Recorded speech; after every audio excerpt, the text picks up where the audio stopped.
Buenas a todos y bienvenidos una semana más a Que Viva el Cine. En la reseña de esta semana vamos a analizar Capitán América Civil War, de los hermanos Anthony y Joe Russo. Lo malo es que en Capitán América Civil War transcurren 10 películas al mismo tiempo, que son al menos 7 de más. La buena noticia es que la mayoría de ellas son divertidas y hay suficientes momentos emocionantes para elevar la película al nivel superior de Marvel. Aunque Thor, Hulk y otros personajes recurrentes han desaparecido esta vez, con explicaciones algo vagas sobre su ausencia, nadie va a confundir Civil War con una obra de cámara.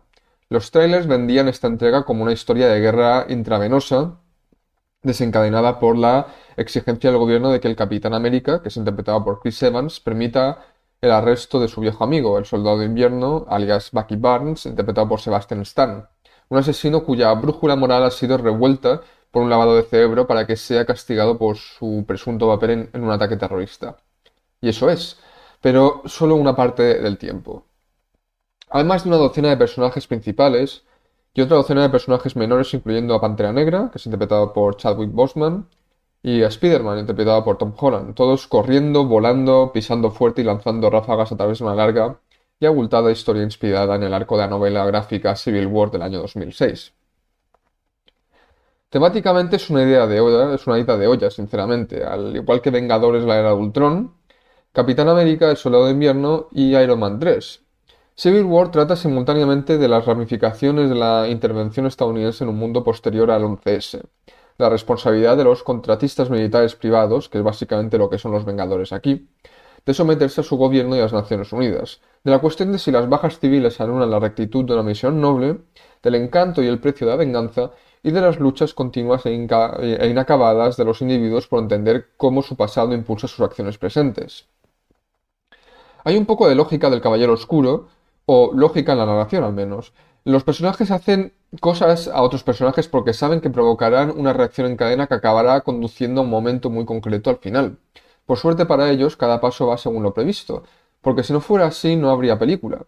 Y al igual que en la inferior pero temáticamente muy similar Batman vs. Superman, El Amanecer de la Justicia, la lucha de héroe contra héroe solo parece sugerir mejor dicho, parece surgir de diferencias filosóficas reales y profundas.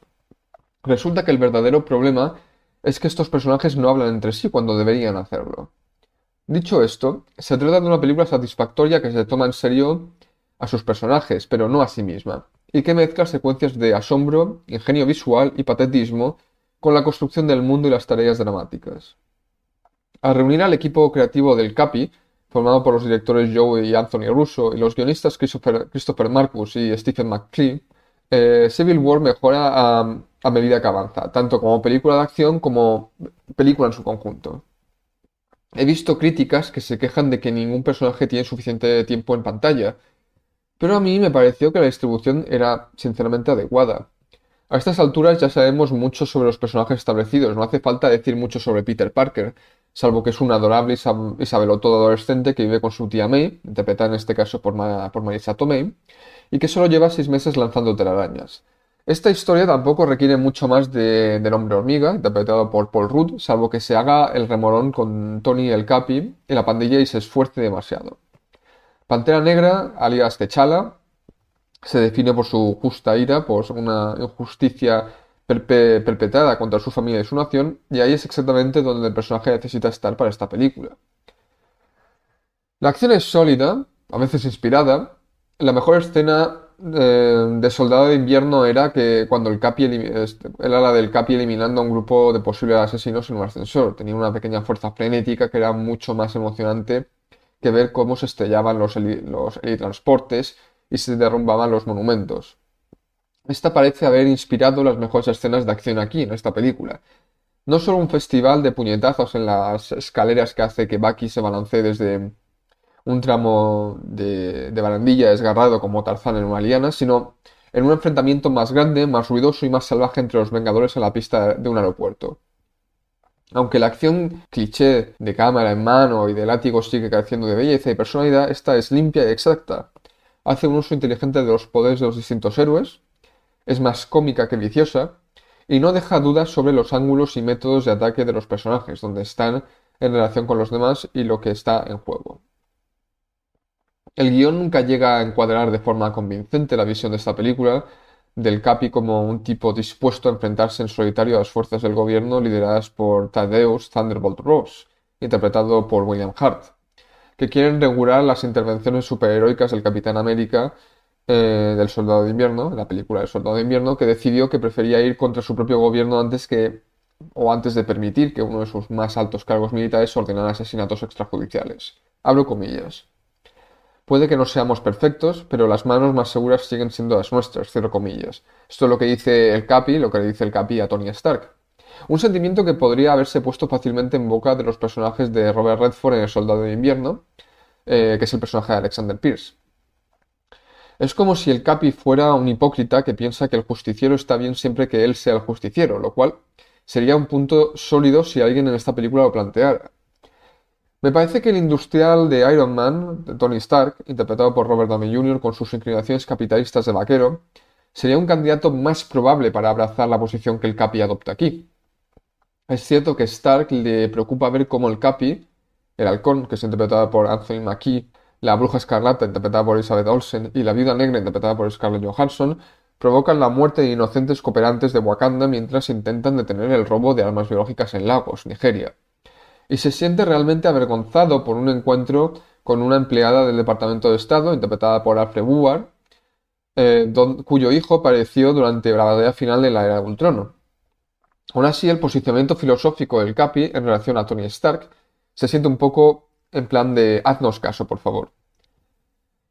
Pero el hábil cambio de lo ruso entre el slapstick y el melodrama, los sorprendentes desenlaces de las líneas argumentales clave y la fuerza de las interpretaciones centrales contribuyen en gran medida a superar los puntos negativos. Se ha escrito mucho sobre el oscurecimiento de moda de Superman de parte de la DC Films, pero la pérdida del gran Boy Scout azul no escuece tanto como lo haría si no tuviéramos al Capi para llenar ese espacio imaginativo. Evans tiene un poco de la magia de Christopher Reeve. Es todo lo simpático que puede ser un héroe de la pantalla sin parecer aburrido. La bondad directa del Capi es un tónico en una época en la que se utiliza el valor por el simple hecho de utilizar el valor. Y sus escenas tranquilas con Bucky tienen una carga emocional poco irónica que, en última instancia, es más radical que el ceño fruncido de Batman y Superman en la película de Zack Snyder. He echado de menos la calidad chiflada, a veces crípticamente obsesiva, que Joss Whedon aportó a la era de Ultron. Pero esta es una película más suave y consciente, con sus propios momentos extraños, como el de Visión, interpretado por Paul Bettany, haciendo paprikash para la Bruja Escarlata mientras escucha a Chet Baker, y la sorprendente mención del Falcon, del Halcón, al oficial de policía racista Mark Fuhrman. No estoy seguro de que el catálogo de películas de Marvel vaya a superar nunca las acusaciones de que la serie es menos cine que una serie de televisión en pantalla gigante, que te hace esperar, varios meses para un nuevo episodio.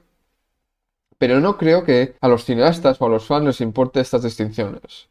Son la versión de los dioses griegos de la América capitalista tardía, que corren, saltan y vuelan a través de las historias que son tan contradictorias y autodestructivas como el país que las engendró.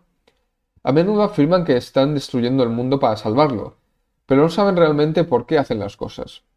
Son un misterio para ellos mismos. Cuanto más profundice Marvel en estos misterios, más ingeniosa y memorable será esta franquicia.